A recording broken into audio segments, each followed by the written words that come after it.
Live from the News Center, this is 7 on your side at 6. First at 6, a wild day on Wall Street leaves investors and retirees kind of panicked and worried about their finances. Fears of an economic slowdown in Asia sent stocks retreating from their record highs earlier this year. And it has many investors asking questions tonight. Dave Jordan's following today's developments. He's here now with details. Dave. Well, Tom, this activity took many investors by surprise because we've been hearing for months how strong the market was, and there were many headlines of the record highs at the Dow Industrial. Now, that all came crashing down last week, stunning investors who were hoping for better news today, which didn't happen. Tonight's closing bell did little to calm investors panicked by the steep sell-off that started Friday and continued in earnest this morning. Friday's Dow plunged 531 points and doubled after Monday's opening bell, sending fears throughout the country.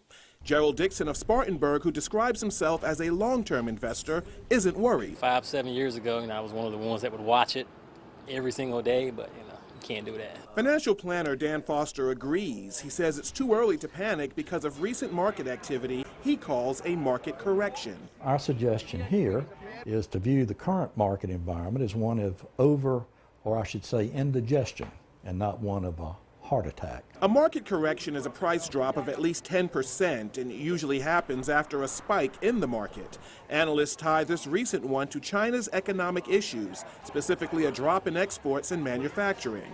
The concern is that this could spread to other financial markets across the world and ultimately the U.S. If that happens, it could trigger another recession affecting everyone, including people who aren't even investing. And if the United States falls into a recession, those that aren't even invested in the stock market will be affected. How? Job losses, particularly, would be the big one. Right now, it's too early to tell if we're even close to a recession, so the message right now for long-term investors like Dixon: calm down. Just be patient. Don't go taking all your money out and stuffing it in the mattress just yet.